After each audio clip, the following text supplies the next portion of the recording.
Hello, everyone, and good afternoon, good morning, or wherever you are in the world right now. Welcome back to Alchemize with Alana, where we see through leadership cliches and talk about what's real in business and human transformation. Today's guest is B Bowman-Otomanelli, a powerhouse in executive leadership and courage in coaching. She's a Forbes contributor and a recognizable voice in the world of executive coaching and organizational development. Our theme today is what it takes to lead with courage and clarity in corporate America, because leaders these days are being challenged in ways that I don't think they could have ever imagined. We'll explore what courage looks like when the stakes are high, how executive coaching actually shifts corporate leadership, and what it means to navigate these spaces as a woman of color in today's evolving workplace. So welcome, CB. Thank you, Elena. It's a pleasure to be here. Fantastic. Well, audience, as always, I encourage live comments or questions while we're doing this so that CB and I can address them. And if you're catching the recording, feel free to comment and write questions as well, because I do check back or I get prompted on the platform.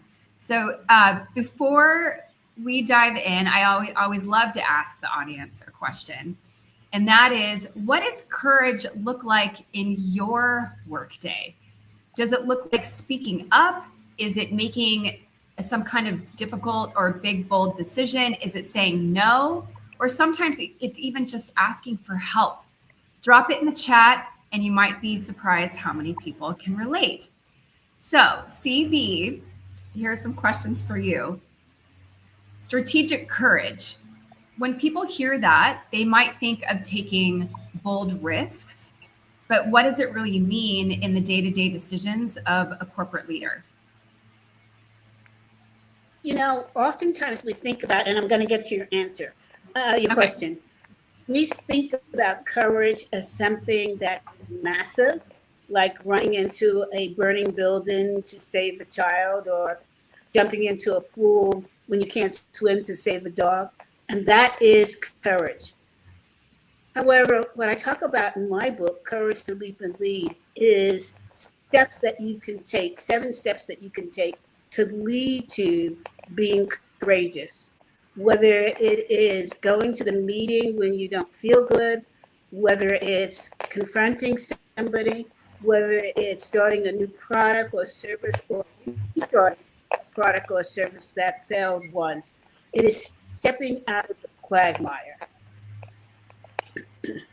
Absolutely. Yeah. I mean, those kinds of, I see those too, especially when they experience failure, and then having to get back out there. It has to do with executive presence, or their brand and how they show up or how they're respected and seen as a leader. So I see that too. Yeah. Anything else you want to say about that? No, I think one of the things that I talk about is strategic courage. Now, this is very different than courage as a blanket. Strategic courage means that you're taking step by step by step to get to your goal. And it's recognizing the things that may hinder you, recognizing why you're in a quagmire to begin with, and not feeling upset about it, but using that as a learning lesson to leap into the next phase, which is to come back and revisit and move forward. Yeah. Well, and with that, where do you see is to move forward? Sometimes it means tapping into their internal compass or confidence level. So where do you see leaders confusing confidence with courage? I don't know that there's a separation between the two. You have to have courage. You have to have confidence in order to get to courage. Now, sometimes we all feel down, like we have not succeeded, and that affects our courage. But if we can break up that feeling into pieces that we can solve, then that gives us strength to move forward in a courageous manner. So it's like people, how do you eat an elephant? It's bite, bite, bite, bite, bite. Not that I want to eat an elephant, but that's Right. it's a metaphor for how you tackle things that are holding you back or pulling you down. Yeah, that's a good one. It's a common one used in corporate America. And the what I appreciate about it too is the different perspectives using the same concept. You know, if you're standing by the tail, you're going to see one perspective.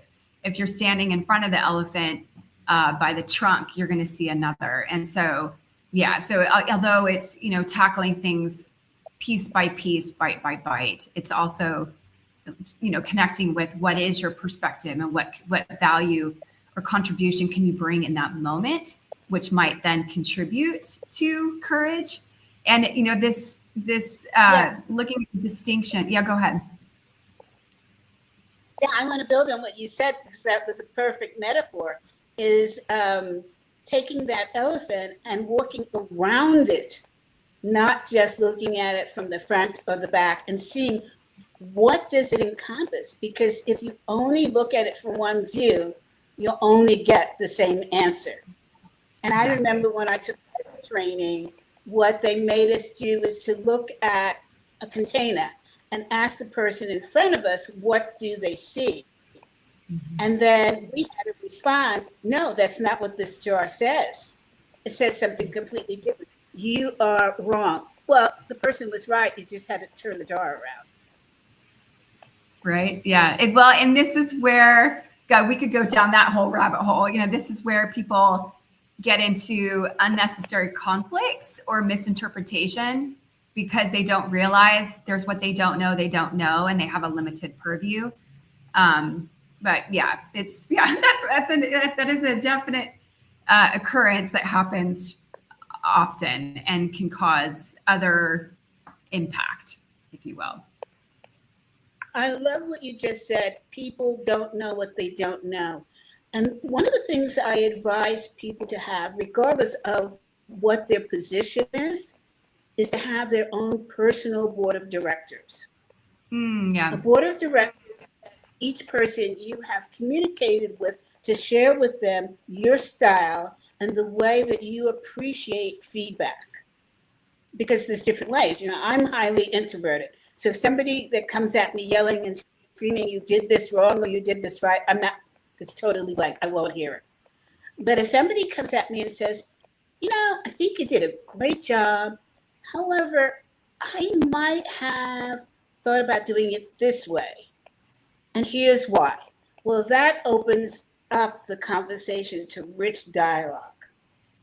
Yeah. So,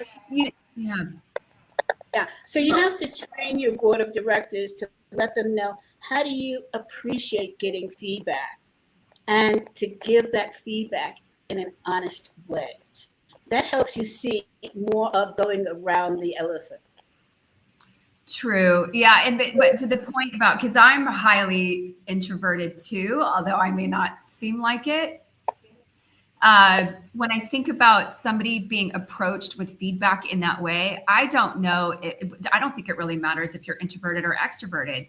If somebody comes at me or comes at somebody who's extroverted with an aggressive way of offering feedback, I don't know how much anybody would be able to receive that well. I think most people would shut down because it has more to do with brain science and our amygdala and feeling like we're being attacked. And that, you know, having the courage then, speaking of strategic courage, to say, hey, wait a second, can you, you know, I want to hear what you're saying. Can you say it in a different way? Because right now I'm not able to hear it. That's a great way to approach it. You know, I think, my own opinion is that men are more comfortable with aggressive feedback than women are. I hear my husband talk to his boss in a way that I would say, oh my God, don't even think about discussing something with me like that. But it's how they hear each other. They hear it differently. Well, I think, you know, I mean, look, you know, here we are, two women talking about how men possibly hear it, but and 85%, if not more, of my clients are men. So I'm often in conversation or dialogue with them on how they do experience things, or they also engage in things. So I think for the most part, that's probably true. Although I also know a number of women who can discern between what might be direct versus what is received as aggressive.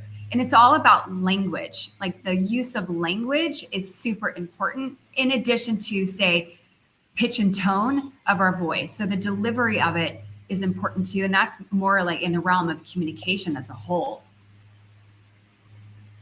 Yeah, I agree with you. I think that, most of my clients are men. And when I'm working with women, I have to change my approach completely. It's a different dialogue in respect to how they might receive me. Not in terms of changing their mind or influencing them, but how they're going to receive what the information I'm going to share with them. Yeah, absolutely. Well, before we move on to the next topic, what do you think is one misconception about courage that you wish more executives understood? I think that most executives view failure as a fait accompli, instead of looking at failure as part of the university of life. And that's because of the pressure that they're getting from the side. Make this happen, make it good, don't waste money, don't waste time, etc., etc. There is, especially post-COVID, there is just tremendous pressure on executives to make a decision that feels right, flies right, and makes money. And that is the worst approach I could think of, because you learn more from failure than you do from success. True, on a personal level, although in the business world, it doesn't always translate in the same way. It's a really great point. And that makes me wonder, when leaders who say that they want to be courageous, but their environment rewards conformity and those expectations that you were just talking about, what's your advice for them in that? So my advice is, first of all, let's just take a look at this word courageous, especially as it involves the workplace. Since you're not jumping in and saving the dog or running into a burning building, what you are looking at is strategic courage. And that involves listening.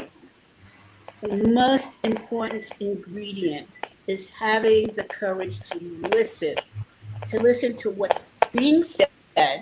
And this will surprise you, I'm a graduate of the New School for Social Research. Listen very carefully for what's not being said. The other thing is allow space for creativity. And that means if a person or persons are being creative and they don't succeed, it's not dinging them. It's saying, let's revisit this and see what we've learned and what we could do differently. Because innovation is the key to moving ahead of your competition. Absolutely. Yeah. I mean, if you're not staying innovative or taking a look at what your offerings are and staying up with what the market is demanding versus what you think you should offer, then yeah, that's where companies, start to go away and fail. Yeah, absolutely. Well, I want to start moving us into the impact of executive coaching and corporate leadership, since that's a realm that you and I both understand pretty well. So, audience, here's another question for you: what pressures in your workplace make courage difficult? Just either write it down for yourself or feel free to share it in the chat, if you will. So for CB, you've seen coaching evolve from, say, a performance tool to something that's much more transformational, which is something I've seen as well. even though it still supports high performance. How has its role shifted in the most recent years? You know, because you mentioned like since COVID or since we've all gone virtual, or most of us have.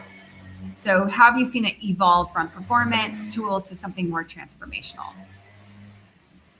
So I'm the CEO of the Association of Corporate Executive Coaches. I have a completely different belief of how the relationship looks like with you and your client. It's not an appreciative inquiry methodology that we encourage. It is being an enterprise-wide business partner with your client. And what does that look like? That looks like not going in and asking the question, how are you and what do you think the solution is? Boil down. The goal is to know enough about your client to be able to cognitively hear the situation that they're in and help them get to a point where they can see it and they can respond to it.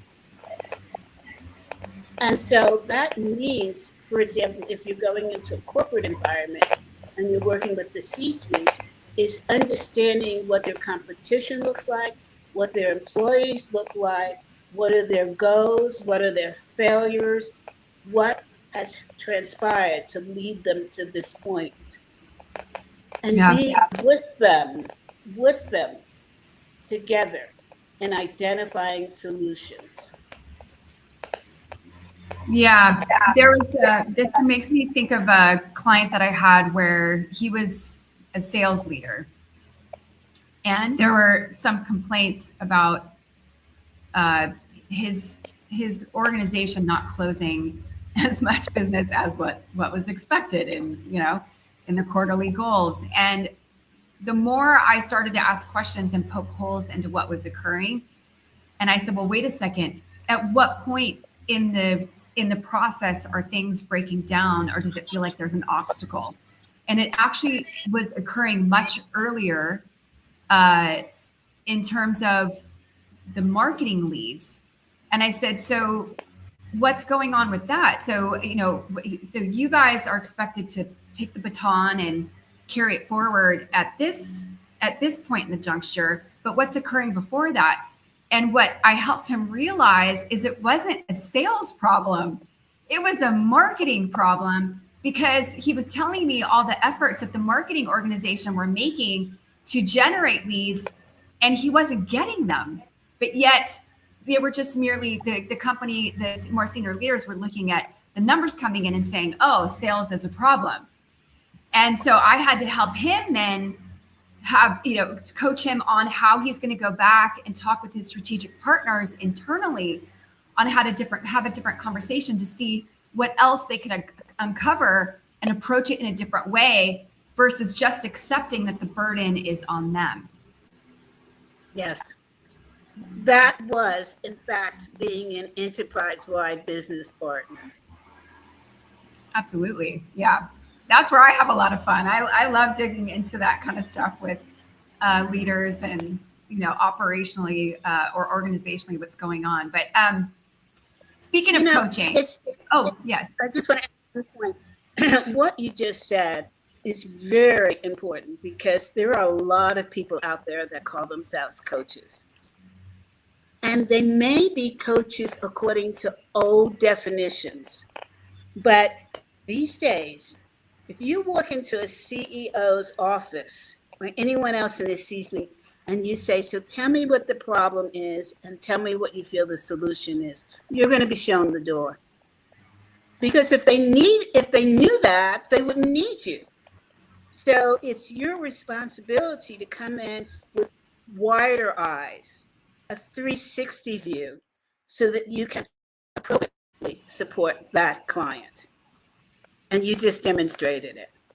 Oh, thank you. Yeah, no, that was probably wasn't so fun for him, and me poking holes where he wasn't expecting, and supporting him in a direction that he also wasn't expecting. But it's I don't know about you, but it's like making sure that we're addressing the real problem. versus what's just appearing on the surface, right? Like part of our job is to dig and find out what's going on underneath the hood with absolute curiosity. And because they're in it, they can't always see it. And so as an objective collaborator and partner for them, or support system or guide, we can sometimes see things that they can't. Absolutely. You're right on target. Yeah, awesome. Well, I'm curious too, from your perspective, when you're coaching corporate executives, what do you see as one of the hardest patterns for them to break? Not listening. Yeah. Keep going. What else? Say more about that. That is the main reason. I love the story, and I won't say which CEO this is, but he was head of a Fortune 500 company, and he received coaching. And a very well-known, extremely well-known coach and mentor in our field said, well, what have you learned? And his answer was, I've learned to shut up. Yes. So you probably recognize the people I'm talking about, but I had that happen to me in running and leading the Association of Corporate Executive Coaches with my advisory board. And one day they said to me, CB, we don't understand what our role is. And I said, what? We've been meeting for 2 or 3 years. How could you not understand? And they said to me, well, each time we meet, you tell us what you've done and how we're growing and what's going on. We never tell you what we think and how to make it better. I became very insulted. I said, what? Okay, so you don't want to hear my perspective. I won't talk. And the next meeting, I didn't talk. And at the end, they said to me, so what do you think? And I said, no, you told me not to talk. When I finally got over myself, I realized that ACEC had grown so much by my listening to them that I just learned, oh my God, that story I heard was correct. You need to just zip it. Because the minute you speak as the leader, you create silence in the minds of people that you're wanting to get information from. Yeah, it can have that impact, and they don't realize it's, they think they have to know everything. They think they have to have all the answers. Yes, you need to have presence. Yes, you need to have bold leadership. And of course, being able to have a longer term vision and make decisions and really lead. Like, what does it mean to be a leader, to then have followers?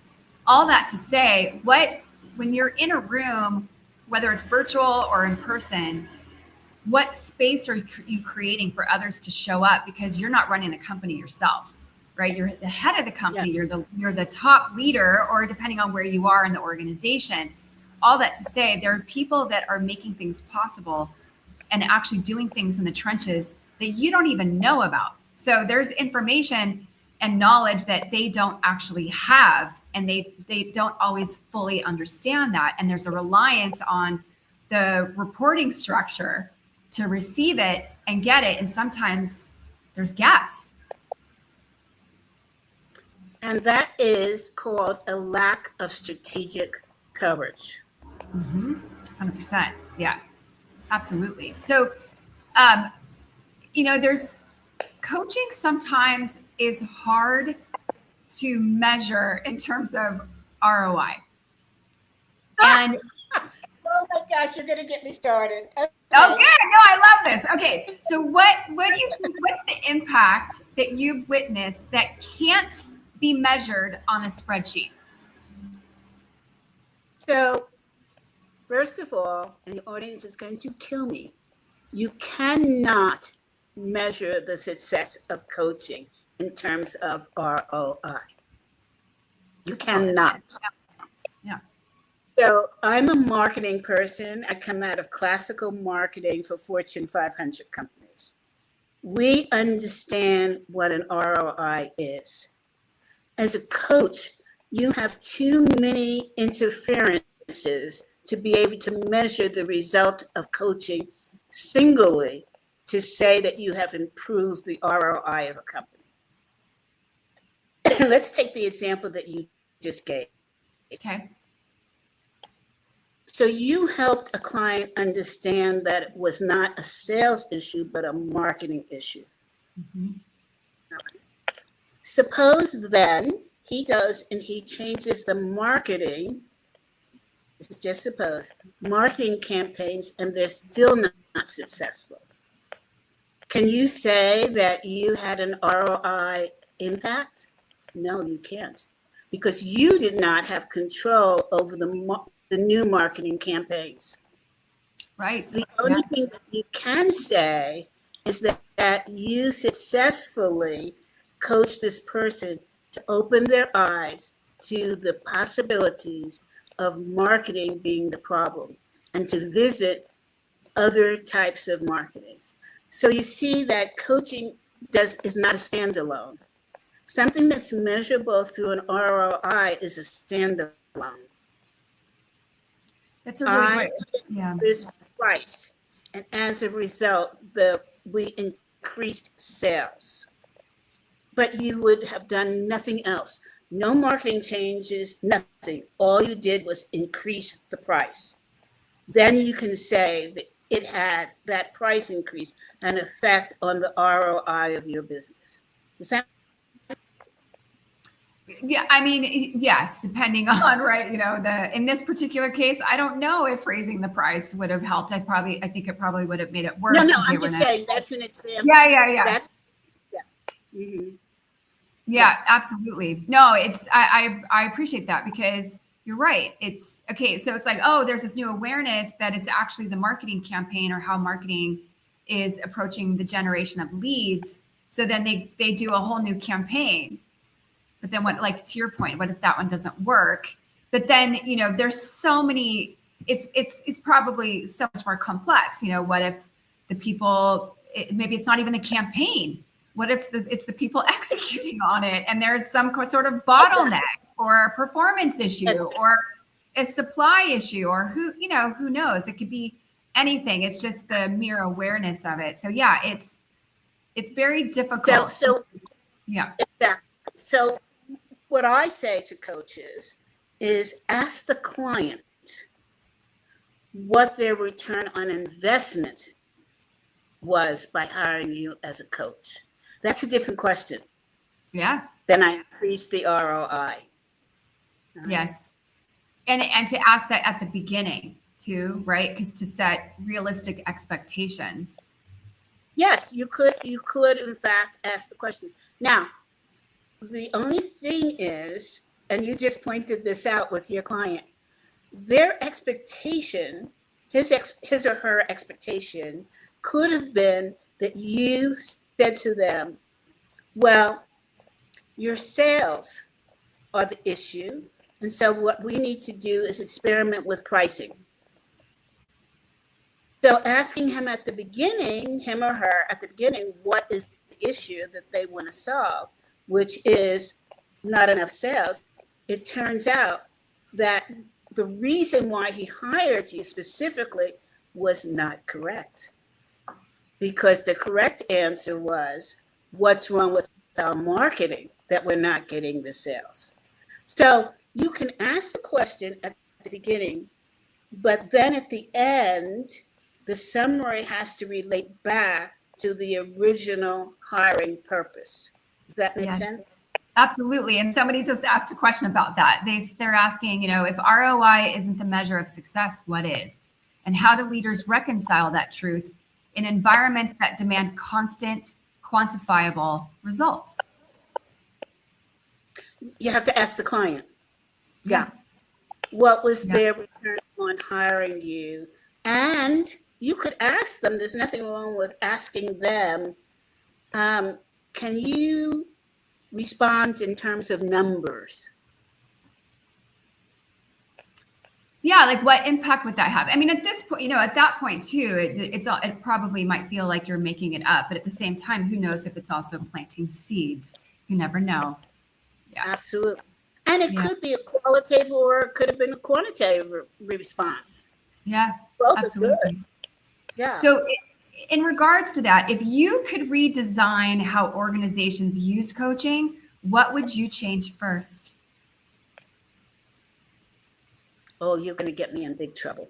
Oh, that's okay. I love this. No, this will make It's this just more us, interesting and juicy. Yeah. Many people hire based upon an organization that has given a credential to somebody. Mm-hmm. Okay. Worst way to hire, because the methodology that that organization aspires to may not work for your cause. Mm-hmm. The other thing that people do is they hire based upon recommendation without realizing that the person who's making the recommendation may have had a different relationship with that coach. They may have had a different communication style with that coach than you do. So there are a lot of factors involved in hiring a coach, and hiring the right person for you is critical. Yeah, it's really personal, isn't it? Hold on one second. Unfortunately, my doorbell just rang and my dog is barking. And I did mention this to my husband, but he said it would be fine. So I hope it's fine. I love it. No, we're all good. All right. So for the sake of time, I want to make sure we also have time to. Did I lose her? I'm sorry? Oh, you're still there. Okay, thank God. All right. So I want to make sure we have time for the last topic. But audience, I've got another question for you. If you've worked with a coach, how did it shift your leadership or your mindset in some way? We'd love to hear from you. And in essence, that may or may not, and a follow-up question to that is, and would you consider that part of the ROI for yourself? So the last... Repeat the question. What's that? You want me to repeat the question? If you worked with a coach, how did it shift your mindset? Asking me if I've worked with a coach? No. Well, actually, that is an interesting question. I was asking the audience if they worked with the coach, how did it shift their leadership or their mindset? But now that makes me curious. Have you worked with the coach? And if you have, yes. How did it shift things? Great. Okay, so how did it shift things for you? I was not prepared for this interview. I can tell you. You're going off the record here. Well, I'm a little rebellious, so that's okay. I worked with a coach many years ago when I was having trouble in corporate America as a woman of color. Okay. And I could not understand, because I was raised in an environment where, and I hate this expression, where people didn't see color, because you see it. It means that you were inclusive and you move from there, right? When I got to corporate America, I was shocked that people of color are not included in the dialogue that makes for a successful organization. And in fact, they were admonished for creativity and for up and for solutions and et cetera. And I couldn't understand it. It was slowing me down. And I had to take some actions, which we won't go into now, but the end result was I wound up seeing a coach that was also a consultant and also a therapist. Oh, interesting. Okay. Yep. He was amazing, because he restored my faith in me and my strength and said to me, just go for it and ignore the rest, because you have it in you to really make an impact on this world. And I needed to hear that. I needed to have confirmation of that. So that makes me curious. So, well, one is, how long ago did you work with this coach? And another is, what I hear in that actually is not so much paying closer attention to the fact that there's a distinction of color. It's more just go for it. Just as a person and as a powerful person. That's what I heard in that answer. That was his answer. But my going in issue was that I was being separated out from my colleagues. I was not allowed to take leadership classes and programs. I was how long told ago that. was that? Oh, now you're asking my age. No, you don't have to. You don't have to date yourself. I will not respond to, but I will tell you that it was a long, long time ago. Okay, see, here's why I'm asking this, CB. So I'm asking this because, yes, I hear this from women of color or people of color. And yet, what I also want to know from your perspective is how have you noticed that things have changed? Because to me, from what I've observed, things have changed. I'm not saying that this doesn't exist still. It does. I mean, as a woman, period, I've experienced things. And there's just people in the world that have judgments or biases no matter what. All that to say, how have you noticed that things have changed since you've grown in that way and you had that experience? What I noticed now is that discrimination has become more sophisticated. Oh, interesting. In what way? So a person might not say, look, let's go back to my original thought. A person may not ignore you. Okay. I recently received, it was last year, when I was working, after the release of my first book, Courage to Leap and Lead, I received a letter from somebody who said to me, "How dare you write a book on courage? I invited you to my meetings, my master classes on courage, and you have copied us. And I will not support your book or anything that you do." And I wrote back and I said,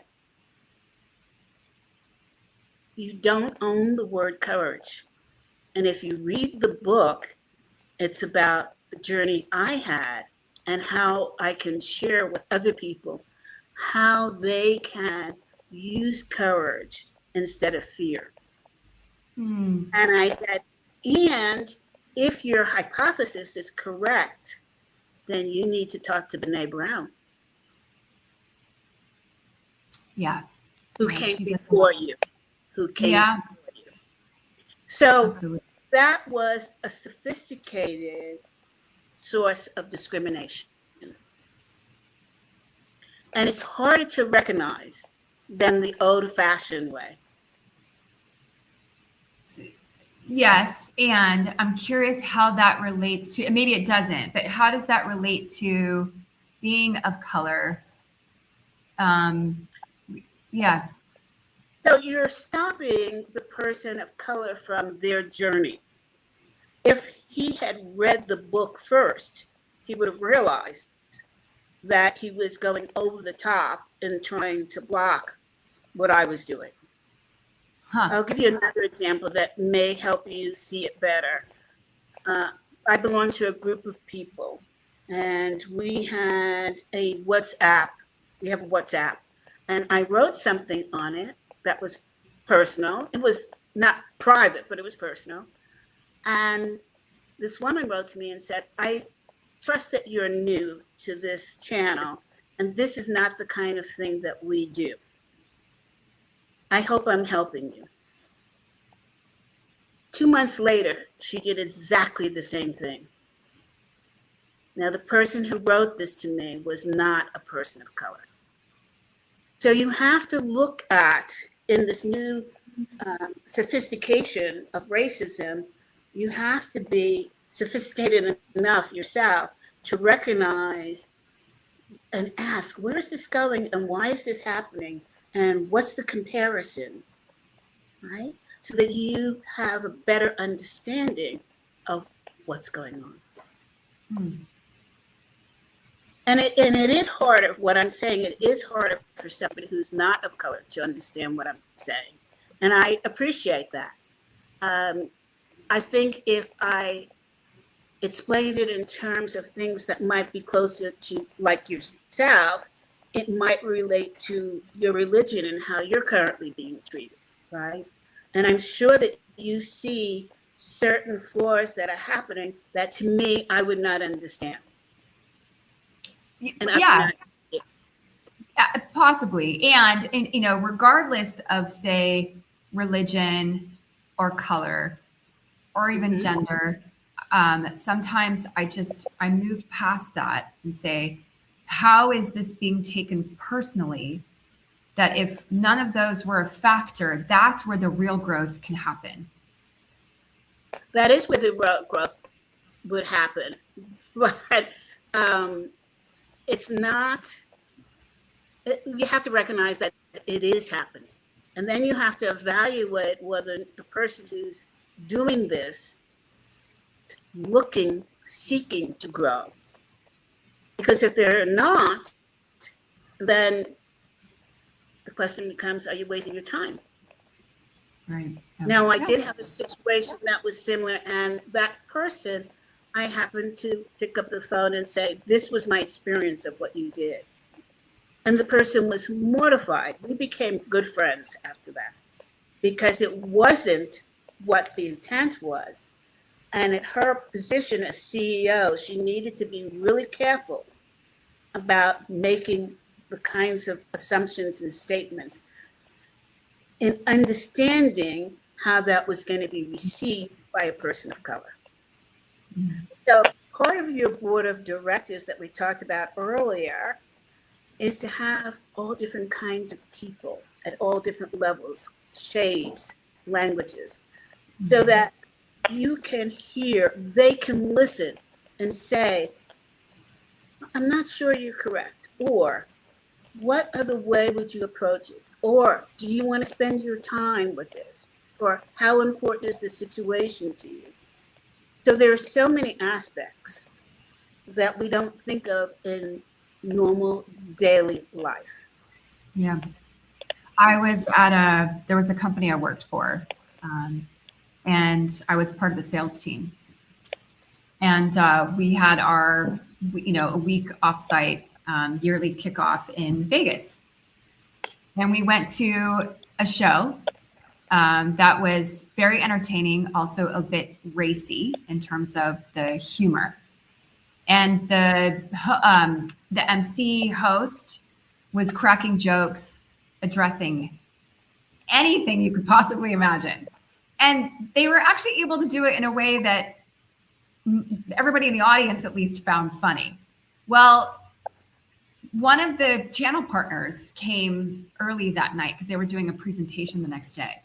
And so they came to the show with us. And the next morning, the person from that company decided to continue on with that type of humor. And he made a joke about Jews. And my jaw dropped. I just was like, did he just say what he just... And what was interesting is my colleagues, I was the only Jew in the room. My colleagues, one of them leaned in next to me and he said, I'm so sorry that he just said that. And I said, thank you. I think I'm still processing what he even just said. And it was fascinating because at that point, I just tuned out. I heard nothing after that comment. And after the presentation was over, I went to the restroom and I realized that it was quite upsetting for me. And I hadn't heard anything like that in a really long time, at least in that way. And my colleague said, say something to our manager about it because that's inappropriate. And I was like, yeah, you're right. So at the airport, when we were all leaving, I went up to my manager and I said, hey, I need to share something with you. So I said something to her. I got a call from that man and he apologized. And he said he in his own way, if I was just in the realm of just really listening and really hearing his apology in the best way that he knew how to give it, he said, I live in Texas and I'm in the South, and we're just in conversations where that kind of humor just comes up. And he said, I just didn't think about it. And I said, I appreciate your honesty.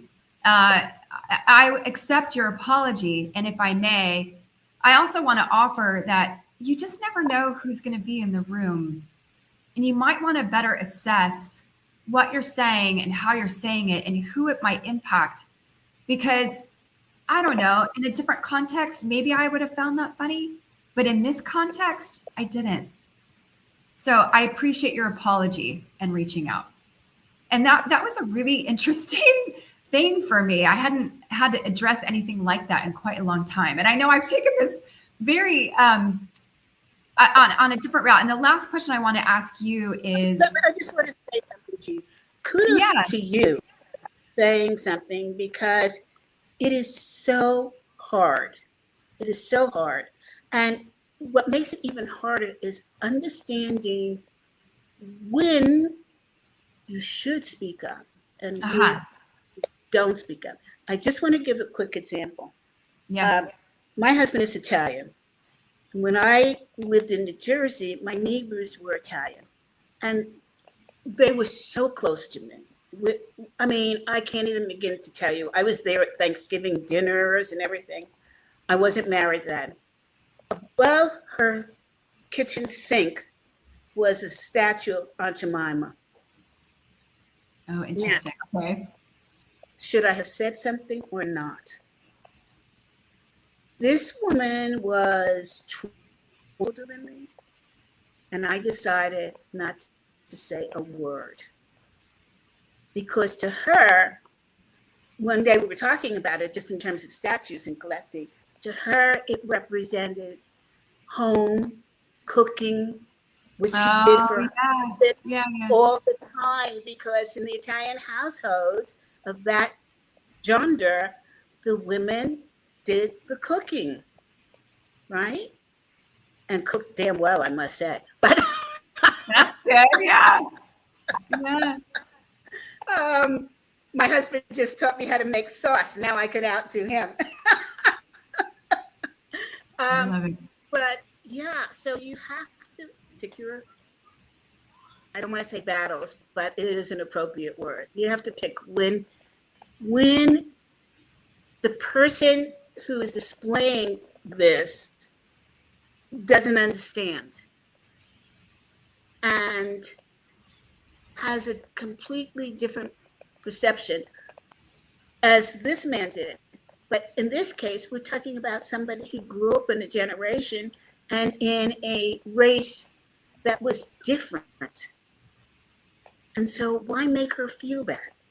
You know what I'm taking away from this? This is fascinating. Like this, I never know where these conversations are going to go. I do have one more question for you, but this brings us home in a whole interesting way, which is having the courage to not say something, right? Yes. So there's the courage of when to speak up and say something or say no to something, right? Yes. And then there's the courage, and that's something that I've been practicing a lot more in my life, and I'm seeing a huge benefit to it, of not saying anything and just letting things be. And it's so interesting how either it just goes away and the intensity of how it might impacted me doesn't have a hold on me, or because I didn't say anything, the other person comes to me on their own. And it's it's fascinating. Yeah. And sometimes it's a question of just biting your tongue, as you said. Yeah. I know somebody who did something recently this week that I know was absolutely wrong. And I tried to talk to the person and they weren't hearing it. And I suddenly realized they're in a incredible stress mode at this point. So now I just have to wait until an opportune time. And I know the person will hear me then. Yeah. Well, the last thing I want to ask you is, have there been moments, or where have there been moments when you've had to redefine what success looks like on your own terms? Yes, absolutely. When I had one example. I'm sorry, Elena? Give us one example. I wish we could have more of it. Like, yeah, we got to wrap up soon. So yeah. I can't give you the details of this. That's okay. But I was faced with whether or not I should sue a company for discrimination. Mm. And Okay. that was a defining moment in my life. How?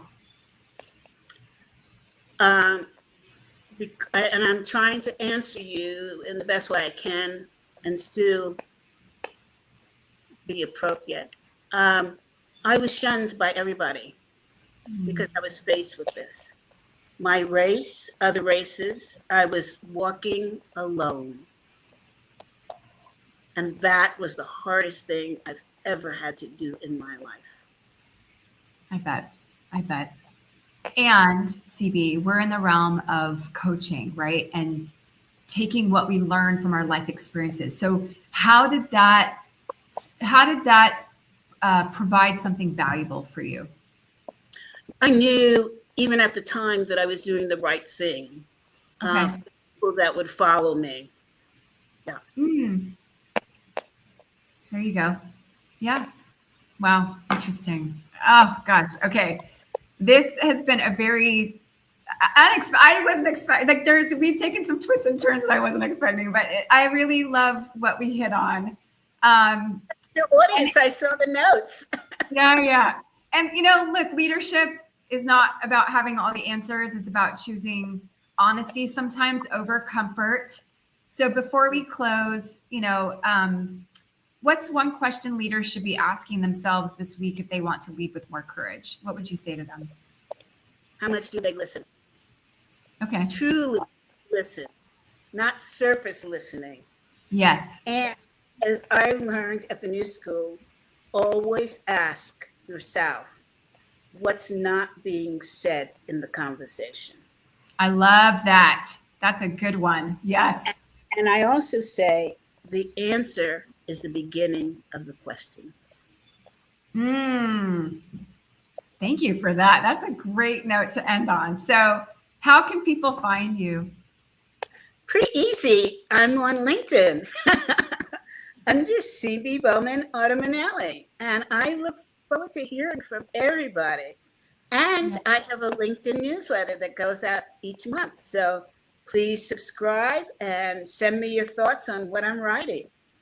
Fantastic. So audience, I have one more question for you. For those watching, what's one courageous decision that you've been avoiding and what might change if you made it? Write that down for yourself. All right. So for those who've listened to this episode, I have a gift for you. In every coaching session that I do, my clients ask me help often for working through difficult decisions and hard conversations. And one powerful conversation can change everything if we're brave enough to have it. So I created the Conversation Prep Toolkit. It's a complimentary guide, and it helps you really step into those moments with more intention, less fear, hesitation, and words that can actually land. And you can download it by joining my newsletter, and Jesse's going to share that in the chat. So thank you, Jesse. And if you're in a place where you know that you're ready to alchemize feeling drained into feeling more energized or pivot into what's next, let's talk. So if today's conversation resonated, stay connected with me by subscribing, like I said, to the newsletter. And you'll get information about new upcoming Alchemize with Alana episodes, which are live. And I also have a pre-recorded podcast called Defy Limits. I'll be sending some other coaching tips and anecdotal examples. Also, like and follow my business page. I love my life coaching, so you don't miss future lives. And also share this episode with someone who's ready to turn their own adversity into power. I'm Alana Levinson, and this is Alchemize with Alana. Thanks for listening, and we'll see you next time. And CB, thank you again for being here. Thank you so much. It's been an incredible pleasure.